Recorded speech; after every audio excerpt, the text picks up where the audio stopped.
Mulungi atulaba ku Lutimbe Kingdom TV tukwandiza nnyo ate akongeza kona kolwalero program yo Kingdom Torch n'omulangira Mwanda Frank nga tukuwa ebigenda maaso mu ggwanga lyaffe erya Uganda ate n'okutunulira ebweru w'eggwanga. So kwa byonna njagala okutandikira mu ggwanga lya China nga tusasira bannaffe abafunye ate okutaataaganyizibwa olw'enkuba efudembi n'ebiranga eyuzaamu omugga Mulamba negonoona ebintu by'abantu era abantu nkuyanja wetogerera bali mu 108 n'omusobyo abo bamaze okubanga ate entamu bavonika ate nga wano mu ggwanga lyaffe erya Uganda bingi nabyo ebigenda maaso manyi nti obirabye mawulire amalindirire agabirawo buli ssaawa 2 mpaka essaawa 3 ne bannaffe ab'ekitongole ky'amawulire okuva Kingdom TV. Nange Mwanda Frank maze kubanga ate ntuuka mu programu yo Kingdom Torch mwe tutunuulira ne tukuba torch mu buli kintu kyonna ekiba kigenda maaso mu ggwanga lyaffe erya Uganda. Naawe aliyo noyongera okubanga ate obuuza ekibuuzo oba n'oteesa oba n'otegeeza kikyolowooza ku nsonga eyo ebeera egenda maaso mu ggwanga lyaffe erya Uganda. Sijja kulwisa olunaku olwaleero tuli ne Minister Florence Nakiwala Kiyingi ng'ono nno w'abavubuka ate era n'abaana bamuteekako abaana balina obulemu ku mibiri gyabwe yonna we tugenda okubanga tutambula bwetyo mpaka essaawa zijja kubeera 4:30 nga tuli naye wano. Gwalina ekibuuzo leero ojja kukozesa message ojja kubanga ate oyongera ofune ekifaananyi ekyo bulungi nga bakikuwa ate nga bakuwa nawa wogenda okubanga osindika message eyo. Bingi tujja okwogerako era nkusuubiza nti bingi naawe bijja okubanga ate ofuna ku minisita nga ombuuza ebibuuzo byagala. Minisita Nakiwala Kiyingi honorable sense okulaba nange bwentu abatulaba balaba Kingdom TV tubaaniriza nnyo abava mu butale bamaama abavubuka abaana abato abava ku ssomero b'enkulembera nkuliko eyo kama mulungi ekiseera kyonna. Honorable sijja kulwawo ebibuuzo ebiri mu bannayuganda byo bingi beebuuza Democratic Party bagitwala ebibuuzo ngenda byetanga babirina bannayuganda bagitwala kuliko kuli wa minister ndio manyi nti ojja kusooka n'akayimba yoga kuliko kuli wa minister era wabulya naye abantu ne bafuna ebibuuzo bingi mu mitima gyabwe ebibuuzo ebyo baagala okutegeera Minister Nakiwala Kiyingi Florence atuuka atya eyo gyali era teyagenda ebyo bibosooka gye ntandikidde awo neyanze nnyo neyanzeege bananga abatulaba manyi nti mwina ebibuuzo byange nange nyina ebyammwe naye tujja kwegwako mu mbeera yonna kubanga nange ndi muntu mbuuza ebibuuzo bingi gye muli naye nga okusookera ddala nebaza Katonda olw'okuba nti ssaawa zino wenjogerera nga ndi ttaala y'abavubuka n'abaana abato abawereza ddala ebitundu 7.3 mu ggwanga ekyo nkitwala nti nno bwe wabaawo ebyogerwa nze nkulembera bwe wabaawo ekyokukola nze nkulembera kuba nze nyina ettundutundu eddene ate eggwanga eppya eri mu maaso n'olwekyo ate n'okusingira ddala 5 ku 10 ekitundu ky'ensi nga tekiri mu byabufuzi kubanga abaana 18 n'okukka wansi mu myaka bali bitundu 5 abaana bano tewali wadde alina kaadi y'ekibiina ky'ebyobufuzi bekibaawo taata we yaga nti mwagaliza kkubo lino abaana tewali walina kibiina constitution tewali agamba nti ndi wa kibiina kino n'olwekyo ekitundu ky'eggwanga eryo kyenkiikirira era bikolwa byange bingi nnyo birina okulaga nti ndindabirwamu byabo abaana bato naye ngaekibuuzo kyo kibadde tiwatuuka otyeyo ekisookera ddala njagala okukubuulira nti nno kizibu nnyo okubuuza omuntu nti wazaalibwa otya tosobola kubeera kwetaba muteeka omwana kuzinga teggojja kyetwandiise conception tosobola kibeera mwesanga oli ku nsi ne bakulaga nti ono kitaawo ono nnyo kaakati ekyo kiba kitegeeza nti nze ekyo kibuuze yannonda appointing authority nti ono wamulonda otya yatuukayo atya kati simanyi bwe natuuka naye nga kyennyina kokkiriza obagaana nti era ebifo bye mbaddemu byonna bipima bwe bityo nga ndi muntu w'ebyo benyinza okugamba kyobulamu bwange bwonna bubadde nti okuyitibwa kwa waggulu nnyo kwa mukutendera waggulu simanyi nti oba oyinza okwefaananyiza okuyitibwa kwa Ssaabasajja Kabaka naga nti oli omwana oli bwe muba muleeta si mwaka gumu 2 3 4 nenzibwako emirundi 6 ku bwa minisita bw'Obwakabaka bwa Buganda. Nolwekyo nze nkitwala nti si kyekango gyendi, naye bw'olaba President Norbert Mao wa Democratic Party yagamba nti waliwo akapapula k'emitwalo 5 naye akapapula bwe kagwa mu toilet eyo mu kyalo bagisima bakajjeyo ne bakozaako ne kakala ne bakatwala mu dduuka, naye ebintu by'ogula mu akapapula byenkana ne kali akapya kava mu Bank of Uganda. Ekikulaga nti nno omuntu bw'aba alinamu omusinzi kabeerenga wabadde ki embeera eyo amaanyi gavaayo gonna ne gajja ne gamba nti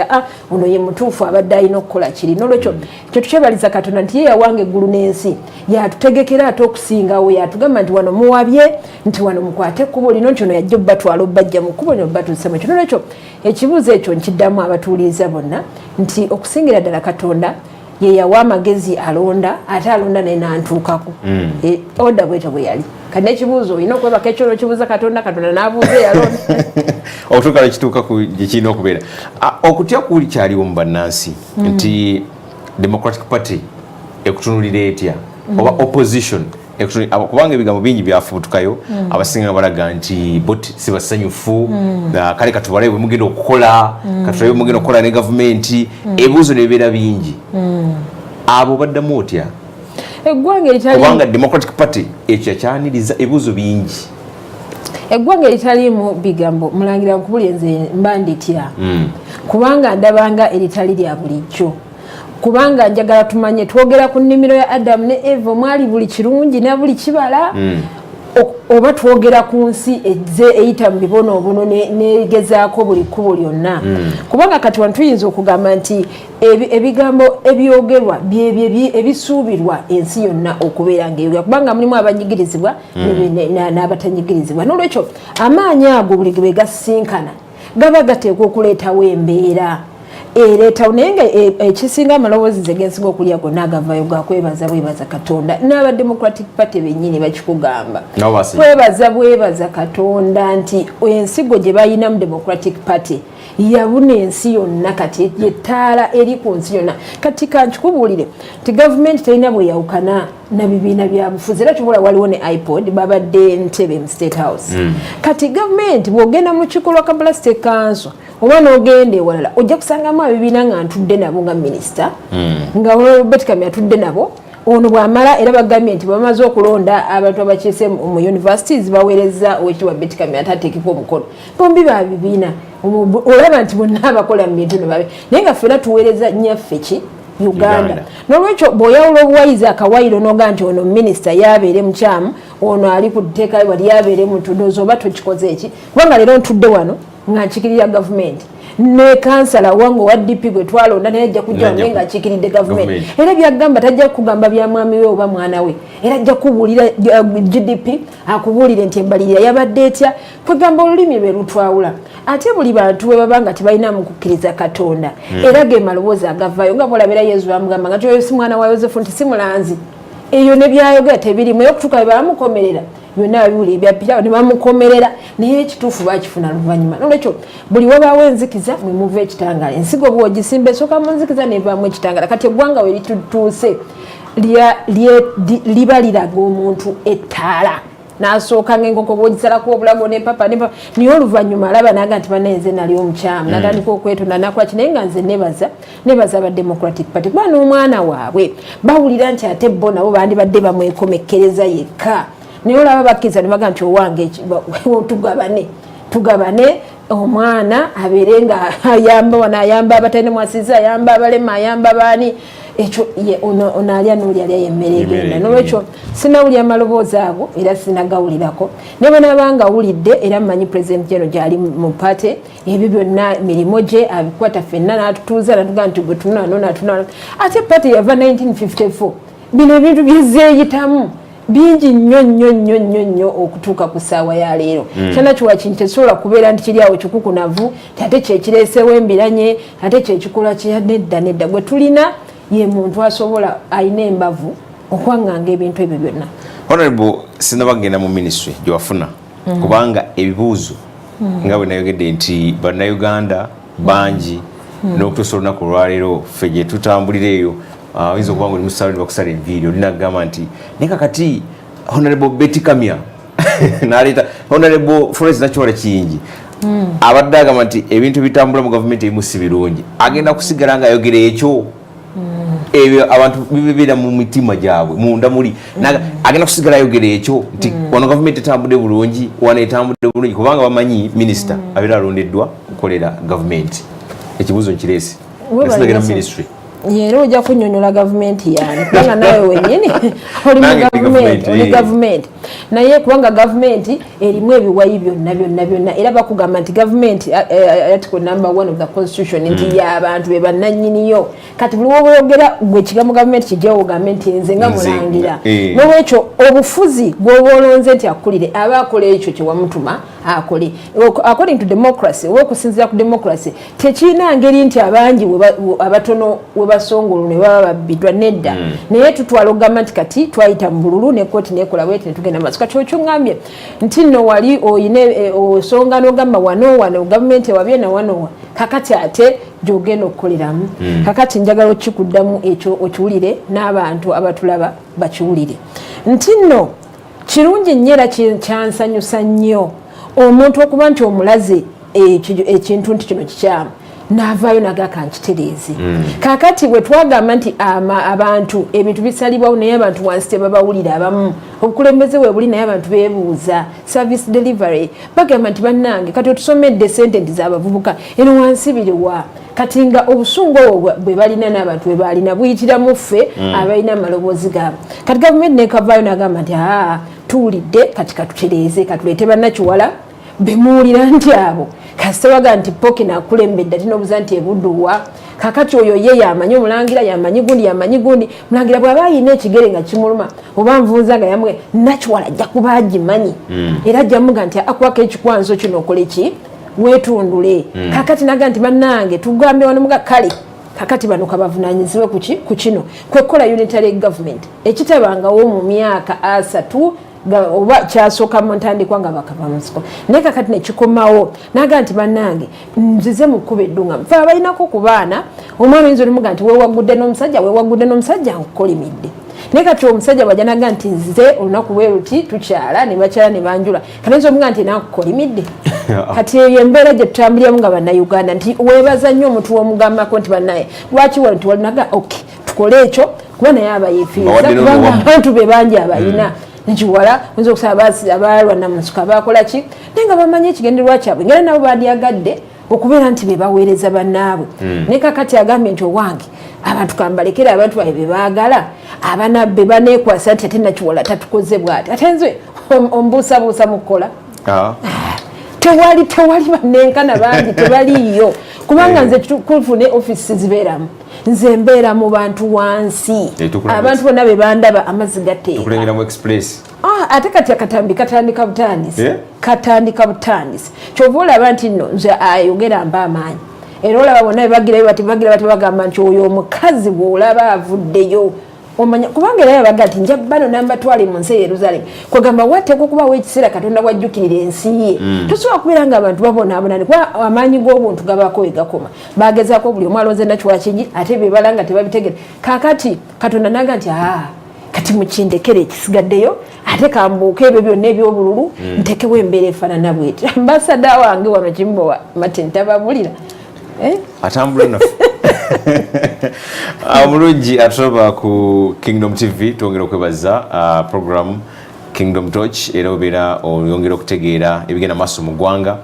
nsubira nti minisita akunyonyedde bulungi ebibuuzo bennabadde nabyo ku Facebook manyi nti ebisinga nonzeemu ebyo nengamba nti ate byo katubere nga tubimalirize bwe kati gwe ali eyo ku mukuto gwa WhatsApp ng'omulabyeko oyinza okwagalira okwongera okubuuza ekibuuzo ekirala kyenyaga okutangazaamu abantu nti Democratic Party ina ssemateeka waayo jjukira eno Democratic Party yateekebwa mu 1954 buli kye baali bawulira nti kiri baluma kyekijja okugenderwako bakiteeka mu buwandiike kakati ekintu ekitali mu buwandiike ekyo tokitwalanga nti kiruma aba Democratic Party bye baali baagala tugoberere nange nina constitution yange nolwekyo tewaliwo tteeka lyonna liri mu constitution yogera ku mbeera eyo nolwekyo ebyo bindoza ze nongoosereza zitugenda nga tukola ki bakola ennongoseza nti bwemulonda nga kiwedde nenda batekewo embeera emanya nti oba kati binaabeeranga bwe binaabeeranga bwe bitira ate bajja kulabira ku nze ate bakigule baga nti ebibiina biteesa ne bimanya nti ffe tuteekayo basatu ffe tuteekayo bana ffe tuteekayo bataano awangudde obuyinza ateekayo bwe bati nga palamenti bwogiraba ne kabinet negamba nti kakati tukolenga bwe uti kwegamba nga baminisita bafunayo kuva mu opposition nga batudde n'abakulu b'opposition abo katiyinza okuba nga kiggula luggi nannyini kuluggula bw'anaawulira nti kimusanyusiza ng'embeera alabika ey'abantu bonna okayana kuweddewo nga tebakyawulira nti tebafiibwako abamu kakati nakola ki naga nti kati tukitongoze abantu babiri nga bafuna abakulembeze ab'enjawulo okay honorable tuyanze ku nsonga ezo era badde kugamba nti obifunye bulungi bw'obanga okyalina ekibuuzo mu programu yo Torch ku ggwanga ojja kubanga atera ekibuuzo ekyo kibuuza naye bwe tugenda mu bulango ne tukomawo ngenda kubanga mubuuza kikyalina enteekateeka kubanga eri abavubuka bangi nnyo twabalaba okusinziira ku clips n'ababadde mu campaign balaba opposition nga balina abavubuka bangi era abadde batambula nga bagamba nti ffe twagala nkyukakyuka nga ffe abavubuka gavumenti eriko tetuyambye minisita eyaleeteddwa wa opposition abadde ku ludda oluvuganya era ali ku ludda oluvuganya wa Democratic Party tumulaba nga bamuwadde ministry eno ayina nteekateeka ki eri abavubuka abo okusobola okubanga bajjamu olwattoma nga lwe balina kubanga basinga bakyanoonya emirimu abalala tebanagifuna era tujja kuba tugenda ne ku nsonga ey'abantu abaana abaliko obulemu n'abaana abalala abakyali ku nguudo atubuulire abo nabo ayina nteekateeka ki tova ku Kingdom TV katuumulemu katono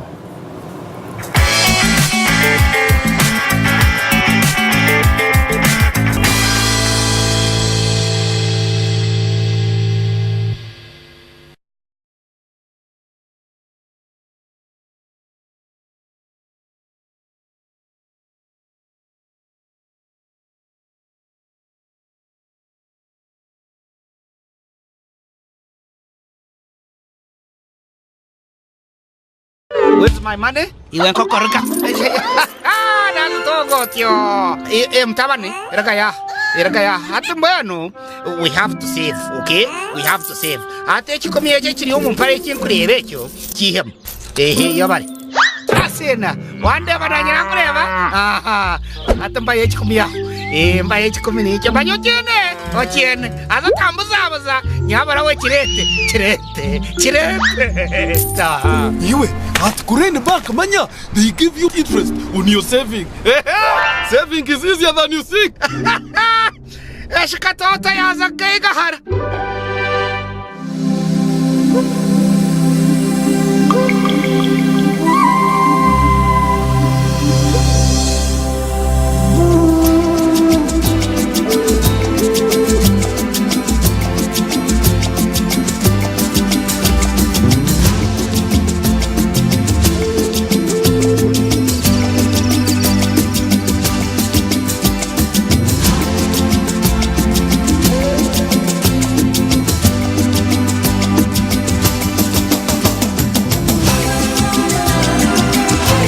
Fleet of brand new aircraft, a brand new terminal,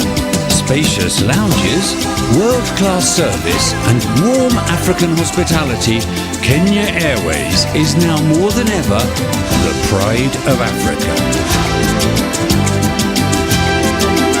Kenya Airways, connecting Africa to the world and the world to Africa. He is able.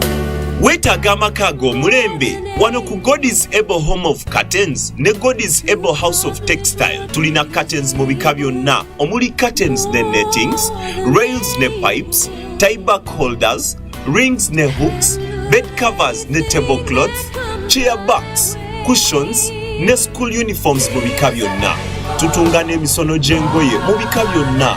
Tusangibwa Kulumu Street, Jema Plaza, Eduka K Kagabwemu, ne Avema Shopping Center, Chiembe Lane, Eduka A2. Atwetaaze tukubye ku simu zino wammanga. Vigochi byebesiga bantu byebeyunira babita movit habo jelly ebirongosozo nolabika bulungi babita movit habo jelly ebigo bibikulo muwere nebiyobyo babitani babita movit habo jelly ebigonzi mubatona bakulu babitani babita movit habo jelly yetuba twesiga movit habo jelly le movit habo soap yasinga movit okwekakasa ku lunaku lwonna kutula njegere enjegere z'omwavu enjegere z'amabanja it'omuliro kutula njegere wano Christian Focus Center sawe mpaka mwendo gw'ekiro buli lwa balaza obwakabaka ba stand tubeera tubugwako ekiyifuyifu enjegere mumulire ez'obutafumbirwa ez'obutazaala ez'obutazimba netumufunya netumumenya netumufefeta netugoyagoya kutula njegere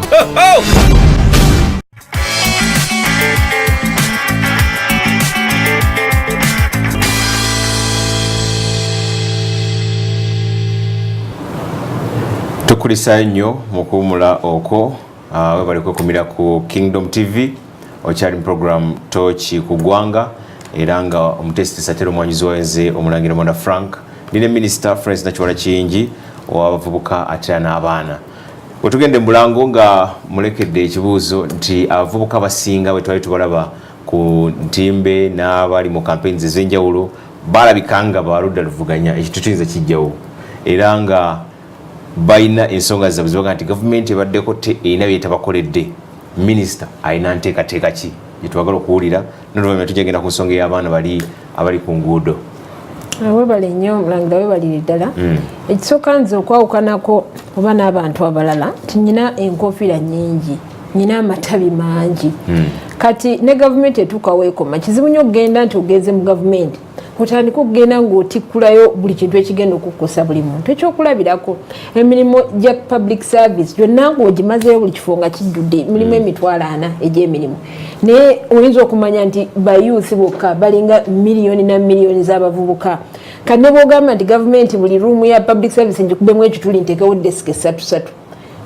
amawanga gonna agakula tegasinzira ku gavumenti nti ennyonta yonna eggwe ennyonta eggwera mu public communities okumanya nti Nakiwala Kiyingi ateekawo kiyenga omuntu nga bwali ssentebe wa express bw'abeera eyo abakulaakulanya atya ng'atetta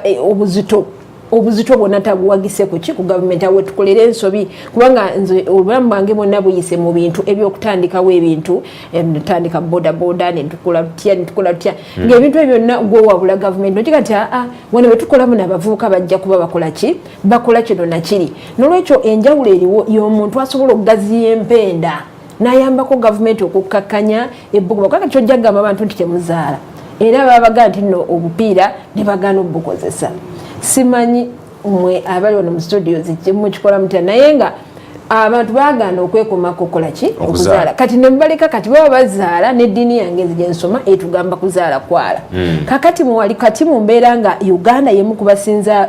abaana mu nsi yonna ba Japan yeerwana n'abakadde yesinza abakadde mu nsi yonna kati bwe tulabeera mu nsi nga yesinga obungi ate minisita n'omuga nti mu gavumenti kola bwoti nebwe nolwekyo nze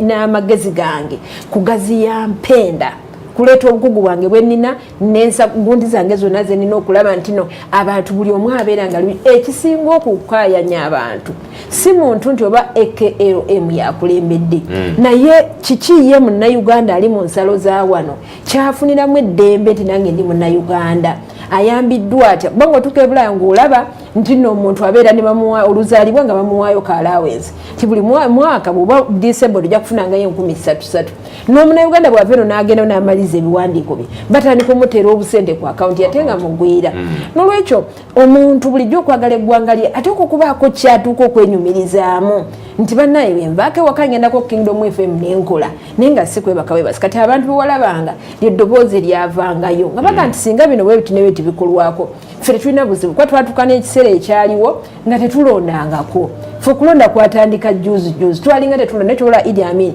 yaliko emyaka gye 9 gye tukalakata tewali kulonda tewali kwogera tewali kukola ki kakati ekikulu si kino ekizembeyo nkola eneebeera etya naye ekikulu waliwo n'abakugamba nti omulembe gwa Idi Amin president bagunyumirwa bamafuta mingi bani nti olwayifuumula abayindi kakati obugagga we bwatandikira naguno gujwa kati buli omu enkola gyakola nti oli omuntu owawansi amanyi nti munnayuganda yakulembera era yayogeranga mu lulimi naye ngagamba uganda yasooka okukola ki ye muntu yakulembera n'olwekyo kasita tuteekawo enkola ey'omuntu okuwulira nti nno ndi mu ggwanga lyange nga tugasse ku security neyaleetebwa tugasse kitugatteko n'okubeera nti omuvubuka yeewulira nti tatya bwagenda bwasinkanye muwala bwasinkanye ekyo bagenza avudde waka amaze okusoma taddamu kwekulubeeseza ati kulusebenju nga mukulu munno omwana omuzadde mugabana kalega ke kamu muyisinganye mu korido kati embeera eyo nga yenyiza abantu n'olwekyo kyenjagala abantu bategere nti abavubuka pulaani yaabwe yakubawa mirimo n'okweyimirizaawo ekintu ekyokubiri yakubayamba ku bukugu bwabwe okubambusa era ensimbi zateekebwawo dda zimaze emyaka 2 katutandise guno mwaka ogwange gwenkutte gwakusatu ng'obuwumbi busukka mu 85 obuli mikono gyange obulina okuweebwa abavubuka ate nga byali bya mirundi 2 nti ensimbi ezasooka zateekebwa mu banks Centenary Bank DFCU ne bank endala eza mirundi 3 nezikola omukago ne ministry awamu ne finance and planning kakati nga omuvubuka alina okugenda mu banka najjayo sente ne bibakalubiriza ne batuuka eyo babasaba omusingo kuba ne banka nazo ziteekako ku misoso ekiyamba kubanga tojja kusiba bantu otandika obbanoonya obasibe ng'ennaku zino bwe ziri kakati ne bagamba nti ezo tuzirese tetuzigyeeyo kubanga obudde emisoso gitulemye president n'ateekawo ate ensimbi endala nti kakati obuwumbi 55 bwo bugendenga ng'emisoso gino okuregistaringa kampani okukola ki byonna biweddewo n'olwekyo ekyo ettabi erisooka lyeneesibyeko ennyo okulaba nti nzigulawo oluggi era olwaliro minisitule ebadde mu keetalo nga twaniriza bannaffe aba Victoria Center n'ebibiina ebirala mu Ndeba wavuddeyo bazze kati njagala mu Northern Uganda yes buli ajja ngenda kuteekawo ennaku nti tosuusa wiiki ng'oli ku district ng'omuvubuka agoba mpapula ze nga tebannaziyisaamu sente ze kutandika kutanga agamanyi gaina butere kani minister wazanya nanyanda basinga batuga nti mubeera wao yakugambye president yataddewo cabinet egenda okutuusa eggwanga lino mu second income category era yagambye cabinet yange njijje musaayi gwange bulijjo bamukolera kati nga Kalonda bwe yagamba nti mbaleetedde omwana wange kakati ye yagambye nti no cabinet njiwadde obuyinza bwonna n'olwekyo gwolaba tulina obuyinza obusalawo nti kati nkwadde ennaku wezi era yatuwadde amateeka nti mbirombiro oba nkikyuse express ojjaku nga nti lwakuba gyokulira nti buli kintu kyemukola kibeere kyamangu kati ngenda kuyisa ekiragiro nti ennaku bweziti kasita omuvubuka ateeka ku stampu nti yawaddeyo okusaba kwe n'atafuna nsimbi ate tugenda mu lutalo olulala kakati nga twetegereza nti district tosobola kugamba nti mpita mu bintu by'omuvubuka n'omala mwezi oteekwa kubanga olina database y'abavubuka kwa kati n'endagamuntu zonna zajja nti muvubuka gundi ali wali asula wali mu mama we gundi namba ye yeno kati bwatuuka okusaba essente omanya nti kompyuta yo naki abantu obalina otandikiddewo bakawo bakoze omulimu mulungi n'abalala twagala kulongoosa mu bulongoosa okulaba nti ensimbi ezo tezirwa ekirala ne baga nti abali mu myaka emikulu ate be bafuna ensimbi z'abaana abato kati endagamuntu zali tezinajja nnyo n'okutuusa kati abantu nga ku 10 tebajjangayo ndagamuntu naye ayagala okwekuba make up agambe nti muvubuka naye nga mu butuufu omuntu oyo si muvubuka akaddiye kati ndaba omuntu yenna eyateeka omukono ku ndagaano y'omuntu asusse emyaka 3 awo tugenda mu lutalo ekibuuzo ekiri mu bannansi agamanyi ogalina anti nkubuulidde abantu beebuuza abatubalabire kati byenjogera byotawonga tolabanga nakiwala kiyingi nakugambye n'obuuza nti pooki naakulembedde ebudduwa kubanga gyenvudde manyiyo ne gyendaga manyiyo ate n'ebizibu president byalabye abiyize atumanya kumanyi n'okusinga gwe kyokola kikyolowooza kati akugambye nti cabinet eno gyentaddewo yegenda okujja era nteekawo amateeka 20 20-point agenda to 2020 kati nakugamba nti nno bano temubazanyirako bensunsudde benkulage nti bano bateekwa buteekwa okuvunula ejjinja eryali lisigadde nga terikoze eki teryevunudde ate obiraba nnaku ntono naye olaba buli omu ali ku lwa kati mumbadde mutuze emabega ng'olaba nti nno puroguramu za tv zonna 9 tulaga eno tulaga tulwana tulaga eno kati ebintu eby'amaanyi nti bannaye balaga omuvubuka nti wano wewali ssente zo nga temubiraga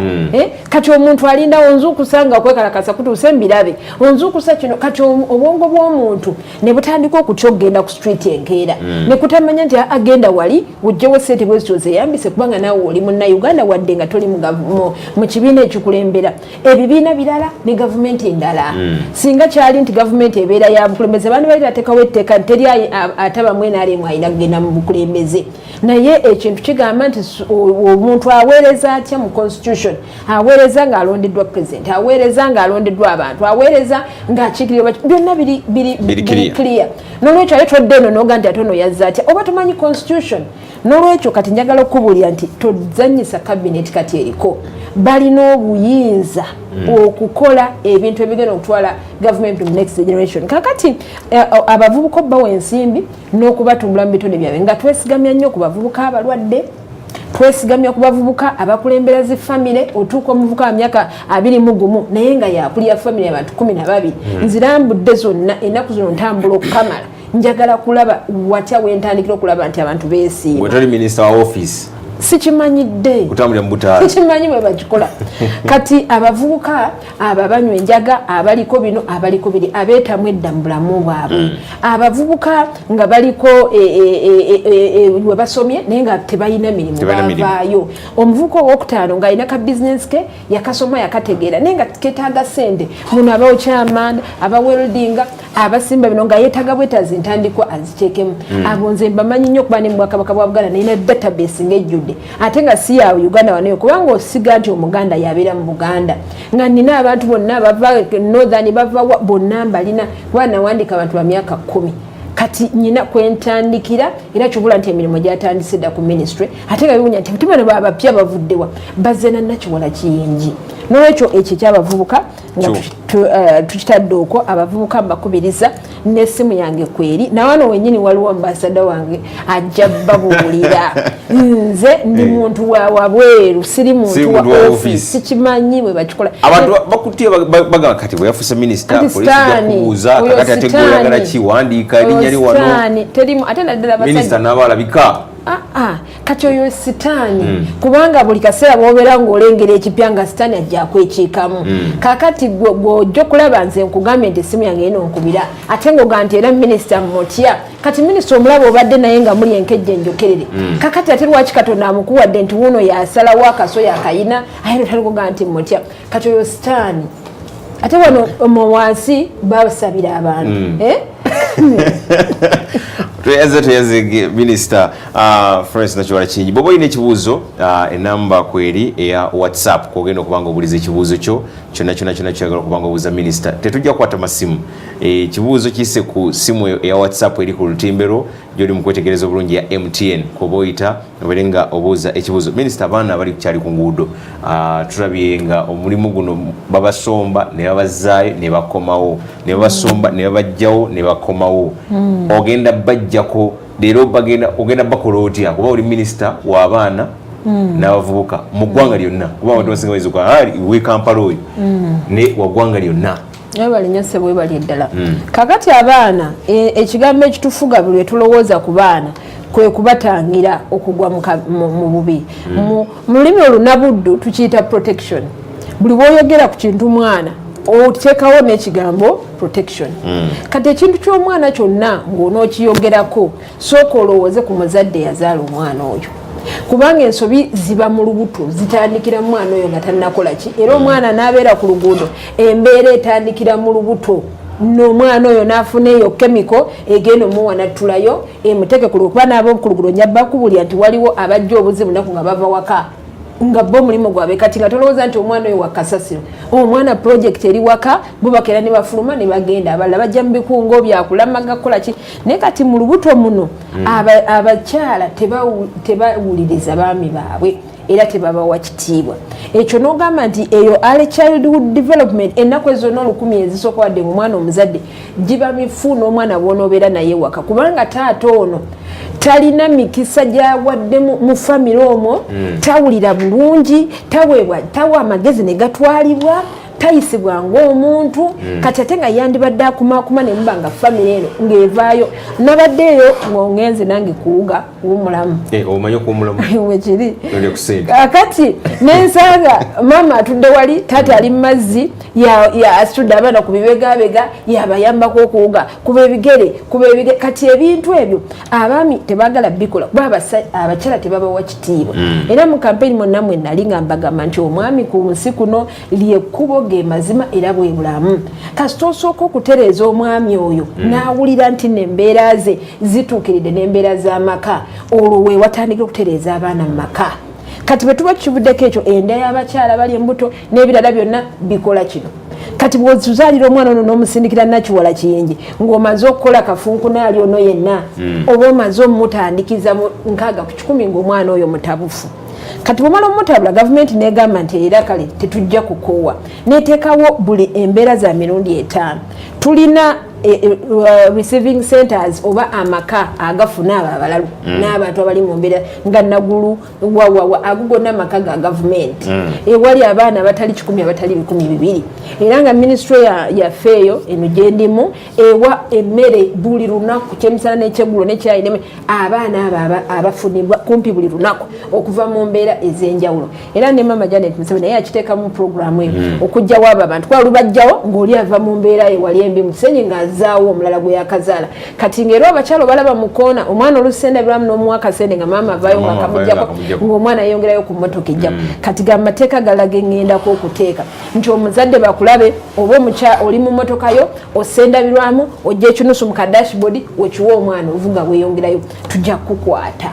awo omwana sente awo omwana ekinusu ayongera abeere ku luguudo so nga ate eri mu maka gaffe tuyinza abaana bano tubaweerera tubasomesa abantu abo tujja kgendayo byonna mu TV njagenda ne Kingdom FM tubalabe ebitanda byale buli kintu kyonna naye wabadde wabulawo okuwuliziganya okw'omukwano kakati bw'ova ku ezo receiving centers waliwo rehabilitation centers ng'abaana balalu nnyo ng'olina bajja gy'obajje noba kutwala nojjanjaba bajjanjabe kampiringisa wawawa ng'omwana atabukidde ng'afuuse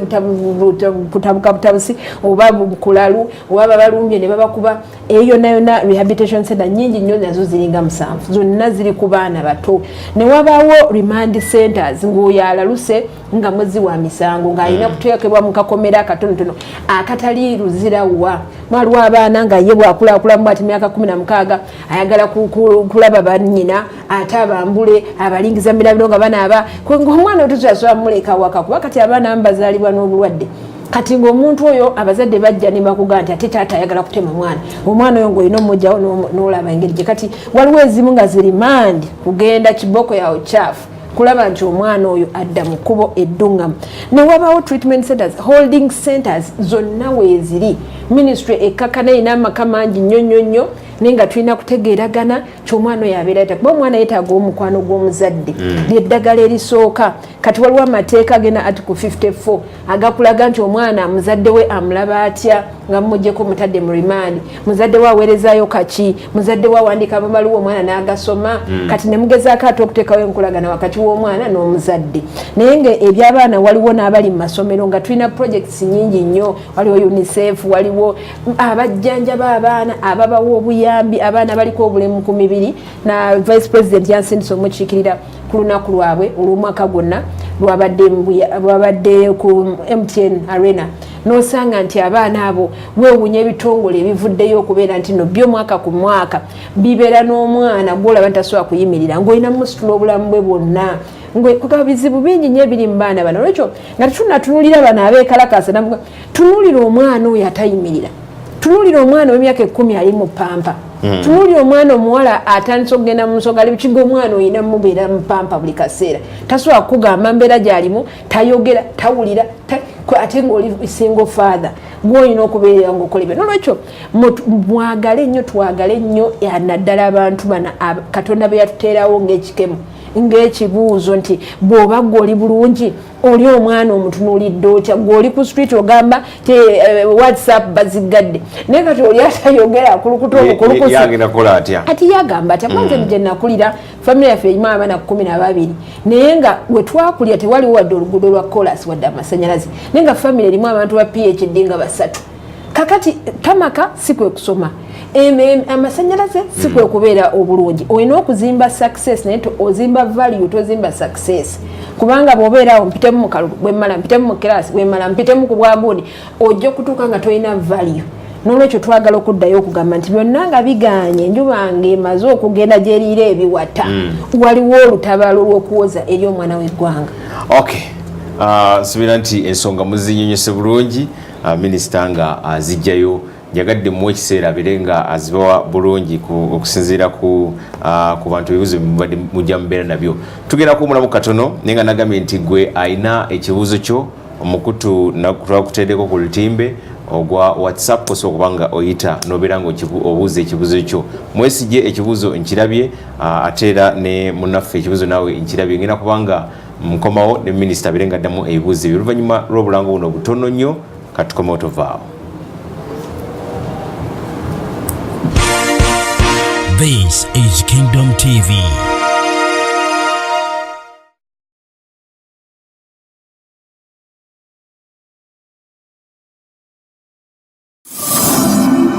Bishop David wamu ne Pastor Cindy Kiganda bakwaniriza mu services zaffe ez'enjawulo mu Christian Focus Center Emmengo Kisenyi. Buli lwa Sunday tulina service 3 ng'esooka emanyiddwa nga morning service eva ssaawa 2 paka 4 ez'okumakya, eyo nga ya Luzungu na Luganda. Ey'okubiri emanyiddwa nga main service, eyo ng'eva ssaawa 4 paka ssaawa 8 ez'olweggulo, eyo nga ya Luganda lwokka. Ate ey'okusatu emanyiddwa nga deliverance service, eyo ng'eva ssaawa 10 ez'olweggulo paka ssaawa 1 ez'akawungeezi. Tukwaniriza okusinzaako wamu naffe. Katonda mwetegefu okukola ku bye weetaaga mu Christian Focus Center Emmengo Kisenyi. Obulamu bwo tebujja kusigala kye kimu. Mukutula njegere enjegere z'omwavu enjegere z'amabanja ito omuliro mukutula njegere wano Christian Focus Center saawa mpaka 9 ogw'ekiro buli lwa bbalaza obwakabaka ba sitaani tubera tubugwako ekiyiifuyiifu enjegere mumulire ez'obutafumbirwa ez'obutazaala ez'obutazimba netumufunya netumumenya netumufefetta netugoyagoya mukutula njegere.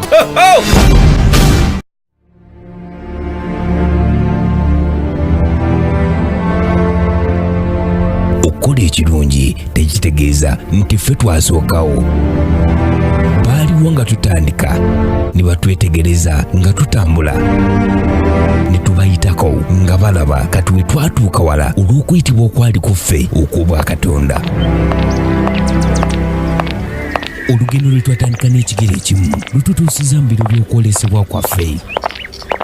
Twatandika ng'abatamanyi balaga mu mwaka gwa 1995 n'olukuŋŋaana lw'abaweereza olwali wansi w'omutwe aliiriddewo Katonda w'eriya. Ne tutambula emyaka egyo gyonna n'okwolesebwa okwo paka mu mwaka gwa 2011 nga lwali wansi w'omutwe. Tukole tutya okukola emirimu gya Katonda paka mu 2012 nga lwali wansi w'omutwe. Suula emigonjo. Ne tutuuka mu mwaka gwa 2013 mwe twafunira nnabbi w'enkyukakyuka Pastor Cindy Kiganda ebintu ne bikyuka nga lwali wansi w'omutwe aliiriddewo mugandawo. Mu mwaka gwa 2014 ne lweyongera okuba olw'amaanyi nga lwali wansi w'omutwe simoluzi olulala. Mu mwaka gwa 2015 ne luba olukuŋŋaana olunene olwasinga ezibaddewo emabega. Kati tuli mu 2016 tusemberedde olukuŋŋaana olwo olutamanyi zibaddewo. Luno lwakusomba namungi w'omuntu nga luli wansi w'omutwe. Oli mwana waani? Tusaba Bishop David ne Pastor Cindy Kiganda nga bebakyaza wano mu Christian Focus Center Emmengo Kisenyi okuva ng'ennaku z'omwezi 17 paka ng'ennaku z'omwezi 24 omwezi ogw'omusanvu 2016 okutandika essaawa 3 ez'okumakya paka essaawa 1 ey'akawungeezi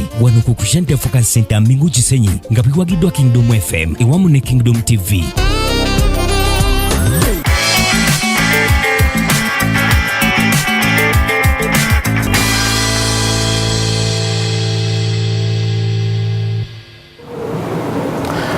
Tukulisa nnyo mu kuwumulako okwo especially Minister Friends Nachwala Kingi wavubuka ate n'abaana. Ebibuzo byammwe bingi bye tusobola okuba nga tufuna ekisookeddala Minister njagala tubeere nga tubiyitamu mangu. Mwesijja abadde akubuuza nti tunaddamu okulaba mu nkuŋŋaana za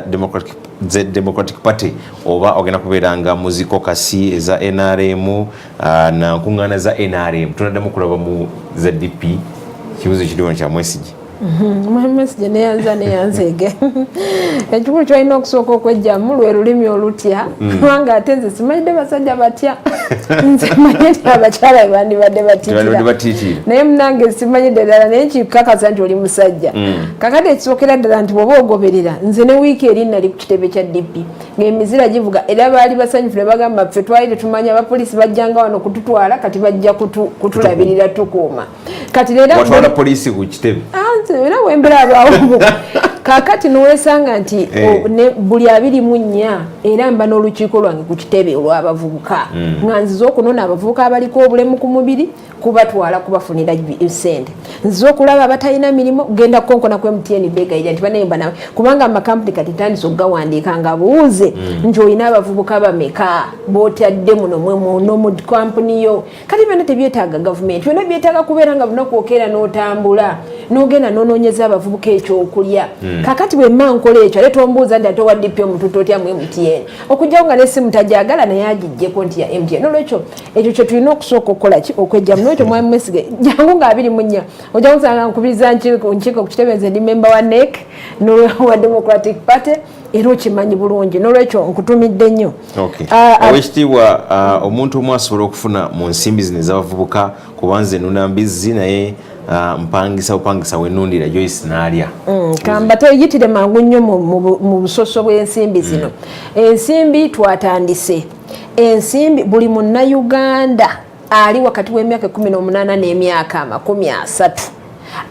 aweebwa eddembe okufuna ensimbi zino oba yenga kinoomu oba mu gurupu kati bw'omala okumanya nti emyaka gyo gikuya n'endagamu nti ng'ogina n'obufaananyi bubiri owandiikawo akantu katono waliwo yaŋŋambe kati ffe tetumanyi biwandiiko kati bizinesi n'agiwandiika kati omuntu wagamba kati nti wadde $2,000,000 ojja nakusooka agenda kugula kufulu esiba awaka kubanga wabajja kubba kwega ssente zikukyankalaneko naffe kitwagala tuleme ekifuna owandiikayo nti gano amanda bwenga gulawo nti ngenda gatunda ne mumpe ssente bwe ziti kyerize peji ezo era nja kuyigiriza abantu kubanga ne minisitule bayigiriza buli gwe tugenda okuwa ssente tusooka mumusomesa n'otegeera kati bw'otuwandikira kyoyagala n'oteekako obufaananyi noteekako ng'ojja ku minisitule kati nga tugendako mu gy'ova kubanga nsobola kumanya Uganda yonna kumanya nti ono ye OPD avagindi kakati nga tweyambisa munaffe waloko government naddala kawo okututerayo akabega okuga nti oyo nze mumanyi ava Kabale Trading Center era weeno waffe wa Kabale mumubalire ku district yaffe yawa eye Kabale ezo zennaku zetugenda obbawa kati kastomala ezo nga sente zikuweebwa era twaga kuteekawo ennaku nti mu nnaku bweziti nga batonafuna sente ogwo guba gufuuse musango sente ezo osobola ozifuna mu gurupu oba muntu gwe ow'embizi ezo ng'oli omu n'otuganjagalayo embizi endala 9 era watuba wakati wa $1,100,000 ne $225,000 kyetukomako ekyawaggulu tosussaawo okusaba sente endala esente ezo za musingo mutono ebitundu 5 ku 10 ffe mu banka eza commercial banks tuwa ebitundu 28 ku buli 10 naye kati ez'abavubuka 5 bwezi kumpi kwa tuuso obutuuso kugamba nti nno tolowooza nti n'ebintu nabyo kuba ebintu ebyobwerere abantu tebabiwa kitiibwa ate emyezi egisooka 12 era tobaako musingo gwonna gwokolaki ate teziriiko musingo gwonna ojja nabintu enoga nti njagala zino sente kakati nobeera mwesimba ogamba nti $2,000,000 bwe mba nzifunyemu ekyenzifunye ate kaneeyambe mwaka ogwokubiri mpeeyo $30,000 ng'akalagano nate n'abalala bagende nga bakolaki bafunirako ekyo kyatandikiddewo kati womboza gye n'emirimu nti waliwo yabuza nti emirimu ogenda gyongerako gibaziya ono bamuyita Mark Prosper yagambye nti my question is the minister how is she going to enlarge the job space of the entire Uganda for youth empowerment?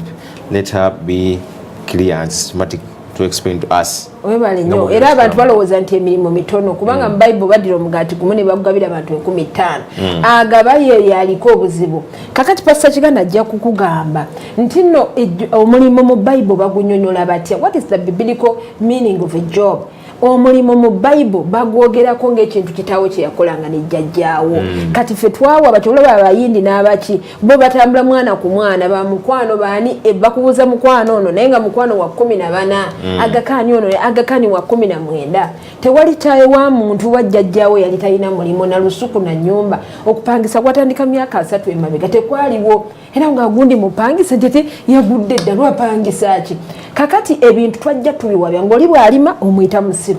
oli bw'atunda enkejje gwogenda geri kuvuga bodaboda kati fere tulowooza nti bano kye baaliko tekirina buvunaanyizibwa kakati ono tumuwa entandikwa zino ayina kuddamu n'atunulya ate ng'ateeka okubanga ayina eddiini mu mutima kyovulaba nze ngenda nnyo mu bakulu b'eddiini ne mbagamba mumpe abavubuka abeetaga wa buli muntu otekuba oyina eddiini gy'ogenderamu kati bagamba nti no abavubuka baffe abasiraamu baabano kati abo bw'osooka okunyweza n'omanya nti buli omu afunye entandikwa kati oyo ayina eddiini bajjamu buli omulimu mu ddiini kyeki era bw'okola mu bwesimbu n'obwerufu ofuna ki kati ngendako ne mu bakulu b'ebyobuwangwa nti bannange mulina abavubuka bammwe abalina ennono zaabwe abalina ki abalina ezo endagaano ezitali mpandiika ez'obugonjofu kakati awo ojja genda okulaba nga buli omu omulimu asobola okugweteerawo tewali yinza okugamba nti omuwe miliyoni 2 n'abulwa kyakola wano mu Kampala lwaki abeera ngamba nti nga ziye ministry ya public service emuwa omulimu singa omanyi nti abakozi ba public service bafuna n'obusente butono nnyo bano abavubuka b'ennaku zo tebasobola bigumiikirize kubanga biwoowuba omuntu ku boda ofisa y'akakaaga kati ani agenda okukakuwa mu public service kono bavubuka balina ensonga nyingi onagambye nti ye Kathy Okot minisita tumwaniriza era I love the way she looks kyembuuza sente za NSF katala nti ffenna tulina okusasula kubanga abamu ku ffe tukolera mu bugobi naye ogenda okwesanga bakugjeeko pay as you earn simanga ki ogenda tukolera kinga abavubuka neyanze nnyo ebintu bino mbimanyiko kuba degree yange yasooka ya bachelors yali ndi mukugu mu byanfuna kuva emakire naye nga kisookera ddala esente zino eza NSS vuga weeterekera kubanga abantu abamu balinga wilibaro olina kubajja n'obasindika n'obajja wano era w'omuteeka w'omuleka bw'okomawo w'omusitula w'omusindika kakati okukolera emyaka egyo gyonna n'ovaayo emyaka 5 n'oŋŋa nti ate ndi wakasiina wadde kyendya kubanga omusala guba gukomye kati kikugamba nti wano kwe kuterekera emmere ey'ekyeya dolaba nti buli kiyungu kyabeerangamu essubi waggulu ne bagamba nti ne kasooli ng'omulabayo nti zino mpeke ezinaasimbibwa mu kinsigo ezinaasimbibwa mu sizoni eddako kati wano NSSF bakugamba nti weeterekere era abantu bayige okusoma batwaliko mu Amerika lumu ne Ssaabasajja Kabaka naye ng'omuntu yagamba enjala ennuma nnyo netuyimirira ku kkubo omuntu asobole okufuna waagulaako okulya bwe yayingira yagula amagi 2 n'adduka n'ayingira mu motoka n'atandika okugabyangalya buli jiri yabyanga bisi buli jibi yabyanga bisi kyokka n'ekisozo nkole nga kuliko nti raw egg amagi gano mabisi nga kuliko ne stamp kati kikulaga nti abantu tebalaba TV otekako Kingdom TV olabe nakiwola kinja akule tawulira yebase kati rero nogirenkera nga ddamu ng'akubuuza n'olwekyo abantu tuyige twetekemu obunanyizibwa NSSF eranga ebintu byayo era sente ozijjayo obukolokolo era obiraba kana akatuuso kana ka pay as you earn sente zino obeera ozifuna era ofuna omusaala gwe bagamba nti jjako akatuuso katono oyambeko ku gavumenti mu nkola yaayo ey'okuggyako omusolo kati obanga tayagala kuwa musolo naye emitendera egyo gyaliwo ne bajjajjaffe baagiwa era waliwo omusolo ogw'omutwe ate nga bo bali bubinyo ng'olusala n'ojjako mu kasitenseni nga bakulijja jjeeke ng'era otwalayo ekisawo y'akasooli ne bakuga nti oyo gwe musolo ogw'omutwe kati siraba kati kipya njagala twogere ku kipya naye ekintu ekyaliwo okuva bajjajjaffe edda nedda ekyo tekitwalira budde kikayanako minisita ebibuzo by'abantu bingi mbadde njagala nnyo muteekeko amanya gammwe onagambye nti please we need more skills in training centers what wagambye thanks for the show I may have joined late. Can you please briefly give us the procedures of getting that money? Those are otuserate James message eyo yakatuka. Onangamba nti can she give us the number? Kubanga ojogedde kondoza nyo mine Patricia. Mine Patricia bali kubera ku mukutu nagamba onayo dawuzenti ministry tugisanga wa abamutuli eno mu kyalo naye ministry tumanyiwa weeri naye tumpadde erinnya lyo wani wadde otuwa erinnya Joyce webale nnyo naawe okubeera ku mukutu namabala mwenna baweza messages how long does it take to get the money Juda Entinda ebuzo bingi minisita naye akadde ako ke katuduseeko nebaza nnyo abantu naddala babuuza ku nsonga z'ensimbi zino James ne bano ministry eri kusimba Manyo House emabega wa CPS mu Kampala ministry tenagaziwa nnyo gamba nti buli district ekiikirirwa aba National Youth Council kuliko abavubuka ku buli district ate era nga tukolagana ne district ezokulaba nti sente ezo zituuka mu bavubuka nga tolina kulinnya nnyo kugamba nti ojje Kampala naye bw'oba oli mu bitundu bino Kampala n'emiriraano ministry eri waggulu wa Simba Manyi kizimbe kyonna nze ndi ku mwaliro ogwokutaano naye nga esente zitandise okugabwa omwaka gwonna tulina obuwumbi 85 obwogabira abavubuka abali wakati w'emyaka 18 n'ensatu kati ku kataano mu 85 kuliko sente ezisomesa abategeezi 18 kwemeka kwasatu wana naba Kenneth Ponga aludde muvubuka mu gachakana nti muvubuka kakati bayizo okujanga baana naye nga ndi muvubuka tugenda kerendaga mu kakati esente kimu kya 10 kwezo sente kya kusomesa era namwe abasobola okusomesa bannamwe mujje zino sente yetu zibawe nga abasomesa okumusomesa ati munnange kasolikiro bagitunda bwe bati byoyagala bino ojja bitunda eno kwamambya abantu abamu emyaka 18 batokolanga ku business katu kyangu nnyo kuwa sente bakwadde milioni 10 bakwadde 15 nezita abamangambye kawo yazwewolako abane bagamba kino mwana w'emyaka 19 kyangu nnyo mukole ekyo kyokoze ekyo nolwekyo ekimu kya 10 kwezo sente za kubeera nti bannaabwe basomesa tulina abasomesa abakusomesanga kuyisaamu ate n'okulambula nti bw'ozifuna oluvannyuma lw'emyezi ebiri tujja kulaba w'okolera embaawo okyanziko abala oluzifuna ng'afuna visa ng'ate agenda e London kwegamba nga mumunoonya ng'ababula kikuba atuuka e London ng'ate bamusiba immigration ng'emuzza kati ebintu ebyo byonna naye nga bavuka bampuliza n'abaana betuba twebaza sente zino tujjukire nti President Museveni y'omu ku abo abawombye omutwe mu bintu bino kakizibu nnyo okwawula gwe noga nti akasuka omumiro tekabalwa betugamba nti kati nakyola bamwadde ezo agabira abavubuka era kimanye nti gavumenti erina agikulembera era agikulembera yono ogatte ebintu gye biva ne gye biraga yemmeme ennungi gye boogerako mu Bible egamba nti bannange you give a credit where it is worth betuba tugenda okutereeza nga tutereeza jjukira gye tuvudde ne gye tulaga ogambe naye pulezidenti kuno abadde obuwumbi kadde 2 bubuno kangende nguleka poloti nteekemu gundi